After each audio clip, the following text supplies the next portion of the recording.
So there is talk of having 2 WWE pay-per-views a month once the brand extension, the brand split, begins in the middle of July.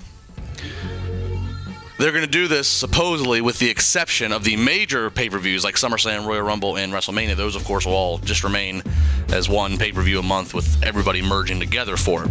I am not a fan of this, at least not how I'm understanding it right now. I didn't like the brand extension last time it happened, years ago, but I'm excited for the brand split this time because I feel like there's a better depth and roster, and a majority of the characters and the superstars are fresh, and also the fact that SmackDown will be live.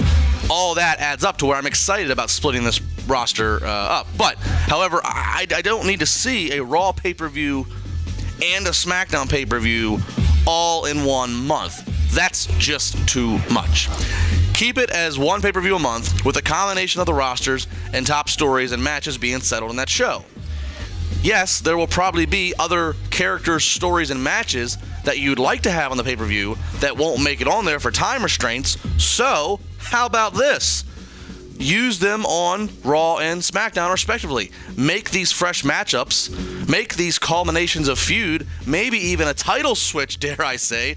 Let them happen on Raw and the live SmackDown, rather than Raw and SmackDown being heavy regurgitation of match after match after match that we've seen over and over and over.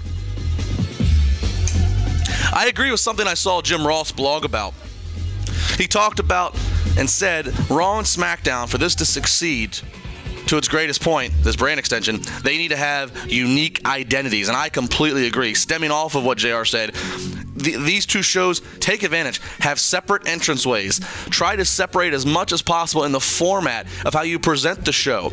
If one show constantly has the talking at the start of the show, a talking segment, which commonly Raw has that, especially when it has 3 hours to fill, then make sure SmackDown always starts with a match. Push that promo and talking segment to later. Differentiate as much as possible to truly feel like you have 2 separate shows, 2 separate attacks at the audience. At the end of the day, you're manufacturing competition. That's fine, because at the end of the day, all the money's going to the same bank account. In WWE's mind, the 2 pay-per-view system most months keeps the value of the WWE Network up. Well, technically it does, because it's more original in-ring content. However, I can't help but think of the scenario that WWE gets to a point of so much content that few people can and even want to be able to keep up and consume all of it. It's like the UFC. The UFC started hitting a ratings, viewership height and just height of cultural popularity high, around 2008, 2009, and the acceleration of their pay-per-views and then the specials they would have on cable TV, it just went overboard. And the difference is WWE isn't at a high of viewership. They have found a way to maximize their revenue streams with the fans who are watching, but it's not like they had the most fans ever in the history watching the product right now.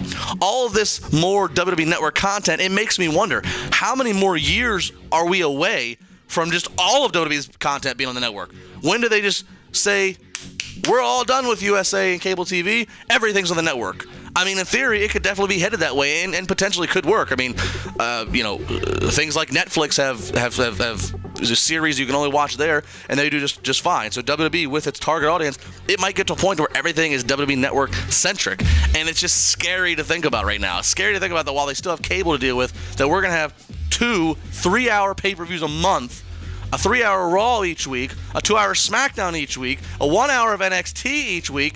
A lot of opportunity for talent to be featured, and maybe it surprises me. Maybe I'm wrong. Maybe this is the greatest thing WWE has ever done. But then again, maybe it doesn't surprise me. Maybe I'm right, and we're going to need a freaking scorecard to keep track of who's fighting who.